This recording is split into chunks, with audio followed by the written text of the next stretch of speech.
মন্দির ভাঙ্গা, মূর্তি ভাঙ্গার সাথে ইসলামের পক্ষের শক্তির কোনো সম্পর্ক নাই। চিল্লায় বলেন ঠিক কিনা? ইসলামের পক্ষের শক্তি মন্দির পাহারা দেয়। তারা সাম্প্রদায়িক সম্প্রীতিতে বিশ্বাসী, কোন দাঙ্গা হাঙ্গামা সন্ত্রাসবাদে ইসলাম বিশ্বাস করে না। চিল্লায় বলেন ঠিক কিনা? ইসলাম হচ্ছে শান্তির ধর্ম। আমরা সবসময় সাম্প্রদায়িক সম্প্রীতি ভালোবাসা এটাতে বিশ্বাসী। হিন্দুরা ঢোল বাজায়, আমরা কিছু বলি না। আমরা তাফসীর মাহফিল করি, ওদের যারা ভদ্র তারাও কিছু বলে না। ঠিক কিনা? এই ইসলাম বিরোধীরা এরাই হিন্দু মুসলমানদের মধ্যে যে সম্প্রীতি এটাকে নষ্ট করতে চায়। কিছুদিন পর পর এরকম কিছু আবাল আর উল্লুক্কা পাঠার আগমন ঘটে। এক বাংলাদেশ, আমাদের দেশটা অনেক ছোট্ট কিন্তু সৌন্দর্যের লীলাভূমি। সুবহানাল্লাহ পড়ে।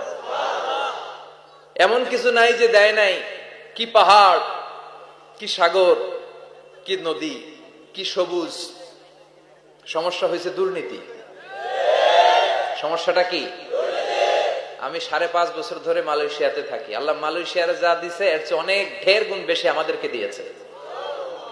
আমাদের দেশের পর্যটন মোটেল, পর্যটন কর্পোরেশন আর ট্যুরিজম যে মিনিস্ট্রি আছে, এটা যদি সুন্দর প্ল্যান করে এই দেশটাকে কাজে লাগাতে পারতো, আমরা ট্যুরিস্টদেরকে জায়গা দিয়ে কুলাতে পারতাম না। আমাদের দেশের ছেলে পেলেরা যেগুলো লেখাপড়া করে না, এগুলো কামলা দিতে যায় বিদেশ।